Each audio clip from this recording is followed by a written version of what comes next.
शुभ दोपहर सभी को। हमारे पास एक राजनीतिक पैनल है और इनमें से किसी को भी नहीं पता कि मैं उनसे कौन से सवाल पूछने वाला हूँ। मैं उन्हें चौंकाने वाला हूँ। मैं उनसे कठिन सवाल पूछने वाला हूँ। और मेरी चुनौती ये है कि हम यूरोप के बारे में इस छोटी सी चर्चा से बाहर निकलेंगे और कुछ ऐसा सीखेंगे जो हमें पहले नहीं पता था।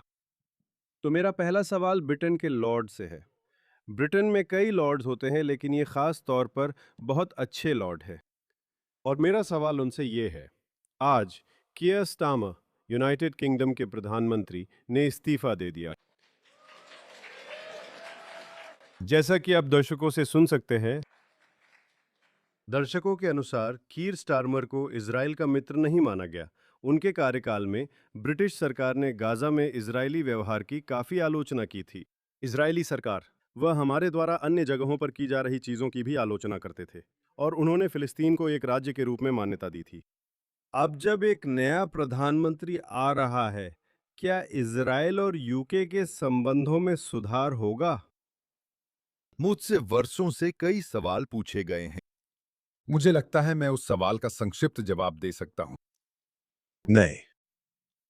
मुझे नहीं लगता कि प्रधानमंत्री बर्नम, क्योंकि संभवतः वही होंगे, प्रधानमंत्री स्टारमर की तुलना में इजराइल के प्रति अधिक समर्थक रुख अपनाएंगे। अब मुझे अपने पूर्वाग्रह बताने होंगे। मैं निश्चित रूप से शैडो अटॉर्नी जनरल हूं, तो मैं विपक्ष की ओर से बैठता हूं। और इसलिए आप मुझसे ये उम्मीद नहीं करेंगे कि मैं सरकार के बारे में खास तौर पर तारीफ करूंगा। हालांकि वास्तव में एक परंपरा थी और मुझे लगता है कि अब भी है। मुझे नहीं पता कि आप ये जानते हैं या नहीं, मार्क, ब्रिटिश राजनीति में यह पूरी तरह से ब्रिटिश परंपरा है कि जब आप विदेश में हों तो सरकार पर ज्यादा हमला नहीं करते। मुझे नहीं लगता कि इजरायली राजनेता खुद को उन्हीं परंपराओं से बंधा हुआ मानते हैं। लेकिन मुझे डर है कि वो राजनीतिक मजबूरियां जिन्होंने प्रधानमंत्री स्टार्मर को जो रुख अपनाने के लिए प्रेरित किया, वे न सिर्फ प्रधानमंत्री बर्नम के तहत जारी रहेंगी, बल्कि प्रधानमंत्री बर्नम के तहत और भी तेज होंगी। खैर, अच्छी खबर के लिए धन्यवाद। फियामा, इटली ने कुछ समय पहले ही एक ऐसी महिला को चुना था जिसके बारे में सभी ने कहा था कि वो इजराइल की दोस्त बनने वाली है। वो इटली की डोनाल्ड ट्रंप थी। वो वही थीं जिन्होंने यूरोप में पॉलिटिकल करेक्टनेस के खिलाफ आवाज उठाई थी। उन्होंने खड़े होकर सच सच बात कही थी। और क्या वो अब एक बहुत बड़ी निराशा नहीं है? जब मैं देखूंगी तो मैं सीखूंगी। मेलोनी एक युवा मजबूत महिला है जिनका अतीत जटिल है, क्योंकि वास्तव में वो न फांसीवादी आंदोलन का हिस्सा रही हैं। ये कोई मिथक नहीं है, आप जानती हैं, ये सच है। तो उन्हें अपने अतीत के उस हिस्से को पार करना होगा। लिबरल न होते हुए भी, अब भी रूढ़िवादी रहते हुए, लेकिन पूरे इटली के राजनीतिक तबके के दूसरे पक्ष से जुड़े रहना, जो कि जैसा कि आप जानती हैं काफी हद तक वामपंथी है। आप जानती हैं इटली सच में आधा आधा बटा हुआ है। तो आप उससे पूछ रही हैं कि मेलोनी ने अपना मन क्यों बदल लिया? क्यों उन्होंने? असली वजह यही है। इसके दो मुख्य कारण हैं। एक वजह यह है कि उन्होंने जनमत संग्रह हार दिया। वो जनमत संग्रह वामपंथियों से हार गई। ये हाल ही में हुआ। उन्हें लगा वामपंथियों को कुछ देना पड़ेगा। वह चीज वामपंथियों को कहाँ से देंगी? मध्य पूर्व के मुद्दे पर। ये सबसे आसान है ना? यही वो जगह है जहां आप कोई मुद्दा उठाकर सबको दे सकते हैं। आपको क्या फर्क पड़ता है अगर आप मानवाधिकारों, इजराइल या किसी भी चीज के बारे में कुछ बुरा कह दें? काम अपने आप बन जाता है। यही कहानी थी। दूसरी बात, ट्रंप। आजकल ट्रंप यूरोपीय लोगों का सबसे बड़ा जुनून है, आप जानती हैं।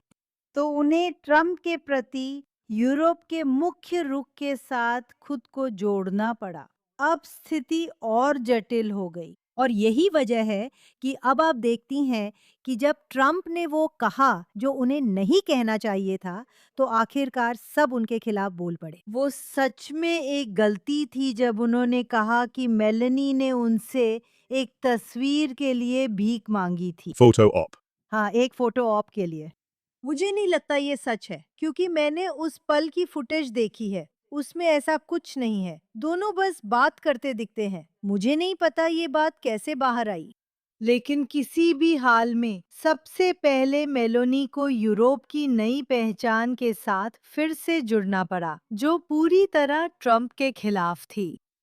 यूरोप की नई पहचान कई महीनों से ट्रंप के खिलाफ बन चुकी है और ये एकता ईरान के खिलाफ इजराइल के साथ और युद्ध में भी दिखती है। युद्ध एक ऐसा शब्द है जिसे यूरोप कभी नहीं कह सकता। मेलोनी इसी के जरिए यूरोप तक पहुंचने का रास्ता ढूंढ रही थी। आजकल चीजें बहुत संकीर्ण हो गई हैं क्योंकि ट्रंप ने सच में उस पर सीधा हमला किया, तो उसे प्रतिक्रिया देनी पड़ी क्योंकि उसे एक मजबूत महिला की छवि बनाए रखनी है और मुझे लगता है कि उसने बस यही किया और मुझे लगता है कि आजकल उसे अपने किए पर थोड़ा पछतावा है क्योंकि जिस तरह से उसने किया वो वाकई बहुत ज्यादा था। हम मेलोनी पर फिर लौटेंगे क्योंकि वो दिलचस्प है। पोलैंड। पोलैंड एक देश है जिससे इजराइल के बहुत अच्छे संबंध होने की उम्मीद की जाती है। जब पोलैंड में केंद्र वाम सत्ता में होती है, वे ब्रुसेल्स और यूरोपीय संघ के साथ रहते हैं और आलोचनात्मक रहते हैं। आपके विदेश मंत्री ने हाल ही में इजराइल के खिलाफ सख्त बयान दिए। जब पोलैंड में दक्षिणपंथी सत्ता होती है तो हम होलोकॉस्ट स्मरण पर लड़ते और बहस करते हैं। क्या पोलैंड से बेहतर संबंध की कोई उम्मीद है? सवाल वाकई में पहले से तय नहीं किए गए थे, ये तो तय है। ये बड़ा अप्रत्याशित सवाल है। मैं इस पर बोलने की उम्मीद नहीं कर रहा था। ये विषय मेरे लिए बहुत परिचित नहीं है। जो एकजुटता हम आमतौर पर वामपंथी राजनीति में देख रहे हैं, वो पूरे महाद्वीप में एक जैसी लगती है, और ये प्रगतिशीलों का इस्लामी ताकतों के साथ गठबंधन करने का एक कारण है, जो सिर्फ सांप्रदायिक वोट पाने और उसे अपने पक्ष में करने के लिए है। ये एक स्पष्ट पैटर्न है जो बार बार दोहरता है। यूके में यहूदी नेता मिस्टर जैक पोलांस्की की ग्रीन पार्टी मौत, अली और अन्य कट्टरपंथियों से मिली हुई है, जो विडंबनापूर्ण है। हम इसे जीन लूक मेलेंशियो और लफ्रांस इंसुमीस के साथ देख रहे हैं, और उनके साथ पाली बगायाको और कई अन्य लोगों के साथ गठबंधन में भी देख रहे हैं, जैसे रीमा हसन, जो कि यूरोपीय संसद की फिलिस्तीनी सदस्य हैं। हमने स्पेन में देखा है कि समाजवादी कट्टरपंथी इस्लामवादी ताकतों से जुड़ रहे हैं। हम देख रहे हैं कि तीसरी दुनिया के देशों में, जहां अभी बड़े पैमाने पर प्रवास नहीं हुआ, वहां भी पश्चिम की हर बेहतर चीज की नकल और अपनाने की प्रवृत्ति है, और हम ये पैटर्न कुछ हद तक मध्य और पूर्वी यूरोप में भी देख रहे हैं।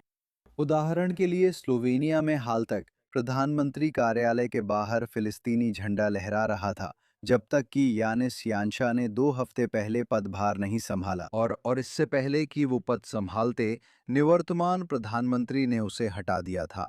लेकिन तो आप देखते हैं कि वह अजीब गठबंधन बार बार दोहराया जा रहा है, और यह केवल यूरोप और यूरोपीय महाद्वीप की बदलती जनसांख्यिकी का प्रतिबिंब है, और एक लगातार मजबूत होती, लगातार मुखर होती और दुर्भाग्यवश लगातार संगठित होती मुस्लिम वोट का शांत करने का प्रयास भी है।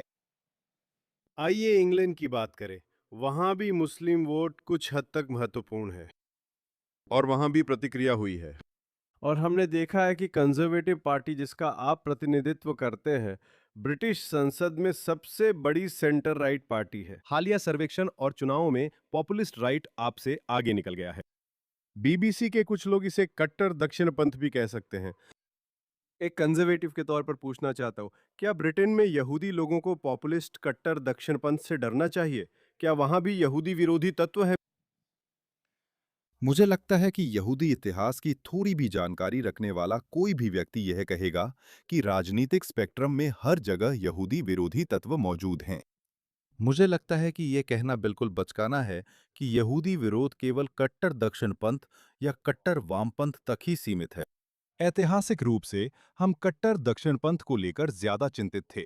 मैंने पिछले हफ्ते ही संसद में एक भाषण दिया था और मैंने कहा था कि बहुत सारे लोग, खासकर यूके में, अब भी सिर्फ कट्टर दक्षिणपंथ को लेकर ही चिंता करते हैं या उसी पर ध्यान केंद्रित करते हैं, जबकि असल में अब यूके में यहूदी जीवन के लिए कहीं बड़ी धमकी है, और मैं इसके बारे में कल बात करूंगा। मेरे भाषण का संक्षिप्त प्रचार। यह खतरा कट्टर वामपंथियों और इस्लामवादियों के रेड ग्रीन गठबंधन से है। राजनीतिक स्पेक्ट्रम में हर जगह ऐसे तत्व हैं। मैं ये कहना चाहूंगा कि इसमें कोई संदेह नहीं है कि कुछ नेता और निश्चित रूप से मैं कैमी बार्डेनोच के पक्ष में थोड़ा पक्षपाती हूं, लेकिन मुझे लगता है कि उन्होंने लगातार गर्व से और सार्वजनिक रूप से इजराइल के समर्थन में आवाज उठाई है। मेरी चिंता जो यहाँ कही गई बातों से और भी बढ़ गई है, ये है कि बहुत सारे यूरोपीय देशों में न सिर्फ ये है कि यहूदियों के समर्थन में बोलने के लिए वोट नहीं मिलते, बल्कि हम उस स्थिति में भी पहुंच सकते हैं जहां यहूदियों के समर्थन में बोलना आपके वोट कम करवा सकता है। यही बात मुझे बहुत चिंता देती है। हमारे ब्रिटिश मित्र से एक और आशावादी जवाब। फियामा, हमने लेफ्ट ग्रीन अलायंस और वामपंथ के बारे में सुना है। यूरोप में वामपंथी इजराइल विरोध अब संस्थागत हो चुका है। ईमानदारी से कहे तो अगर मेलनी इजराइल समर्थक नहीं है तो क्या हमने यूरोपीय सेंटर राइट भी खो दिया? आप जानती हैं ये बहुत अनिश्चित स्थिति है। इस समय यूरोप की सबसे बड़ी चिंता पुतिन है, बाकी किसी भी चीज से कहीं ज्यादा। वे इस स्थिति से निपटने की ताकत खोजने की कोशिश कर रहे हैं, लेकिन नहीं पा रहे। वे नहीं कर पा रहे हैं, वे नहीं ढूंढ पा रहे हैं, नहीं वे नहीं कर पा रहे हैं। उन्हें पैसे नहीं मिल रहे, उन्हें संगठन नहीं मिल रहा, उन्हें रास्ता नहीं मिल रहा। और इसी समय यहूदी विरोध बहुत भयानक रूप से बढ़ रहा है। कृपया बस इस बात से अवगत रहें कि यूरोप में क्या हो रहा है। आजकल ऐसा कोई भी देश नहीं है जहां यहूदी विरोध को समाज, राजनीति, हर जगह एक डराने वाले तत्व के रूप में महसूस न किया जाता हो। तो जब आप कहते हैं कि ये बाएं और दाएं दोनों के लिए एक तत्व बन सकता है, तो आप बिल्कुल सही हैं। और आप ये अमेरिका में देख सकते हैं, जहां पहले ही ऐसा हो चुका है। आप जानती हैं, यही चीज यूरोप में भी हो सकती है और हो रही है। और हमें हमें एक बात को लेकर बहुत सतर्क रहना चाहिए, जो यूरोपीय संघ के लिए एक जुनून है और जिसे फिर से उठाया जा सकता है। और वो है यहूदियों के प्रति नफरत, जो इज़राइल के प्रति नफरत में बदल जाती है। यही असली मुद्दा है। ये ज़ायोनिज़्म के प्रति नफरत है, जो असल में यहूदियों के प्रति नफरत है, जिसे हमने यूरोप में पहले भी कई बार और बहुत ही भयानक तरीके से देखा है। ये अक्सर एक शत्रुतापूर्ण यूरोपीय संघ में, एक शत्रुतापूर्ण यूरोपीय परिषद में व्यक्त होती है, जहां मैं 5 साल तक सदस्य रही हूँ। और आप जानती हैं, आजकल ये इनकार का रूप ले रही है। हाँ, बस मैंने कह दिया। यहूदी लोगों को अपनी ही सीमाओं के भीतर रहने के अधिकार के इनकार के रूप में। और फिर यहूदा और सामरिया को लेकर एक जुनून है जो बार बार सामने आ रहा है, और हमें इस बात को लेकर बहुत सतर्क रहना चाहिए। वे बार बार 2 राष्ट्रों के लिए 2 राज्य की बात कहते हैं, लेकिन असल में वे कहना चाहते हैं कि आप उपनिवेशवादी हैं और आपको वहां नहीं रहना चाहिए। मैंने तुम्हें सिर्फ इसलिए तय समय से ज्यादा बोलने दिया क्योंकि तुम अच्छी हो और एक महिला हो। मैं खत्म करूंगा। मैं आशावादी बात के साथ समाप्त करूंगा, वहीं से जहां लॉर्ड वॉटसन ने बात की थी। मुझे कई कारणों से आशा है, और मुझे लगता है कि यूरोपीय पॉपुलिस्ट राइट का एक बड़ा हिस्सा इजराइल से और इजराइल के इस्लामवादी खतरे के खिलाफ डटे रहने से सीख रहा है। हम इसे पूरे महाद्वीप में देख सकते हैं। हम इसे लेव असेंबलीमा नेशनल और जॉर्डन बार्डेला के साथ देखते हैं, जो देशभक्त फ्रांसीसी युवा जिहादी खतरे का विरोध कर रहे हैं। हम नेदरलैंड्स में गर्ट विल्डर्स और उनकी पीवीवी पार्टी को देखते हैं, जो इजराइल का समर्थन कर रहे हैं और जिहादियों और इस्लामवादी आतंकवादियों के खिलाफ उसकी रणनीतियों से सीख रहे हैं। हम इसे स्पेन में वोक्स पार्टी के साथ देखते हैं, जिसमें हरमन तेरश, सैंटियागो अबास्कल और जोर्गे बुजाडे शामिल हैं। हम इसे स्वीडिश डेमोक्रेट्स के साथ भी देखते हैं, जिनका नेतृत्व जिमी एकेसन कर रहे हैं। ये सभी इजराइल के मित्र हैं जो उसकी दृढ़ता से प्रेरित हैं।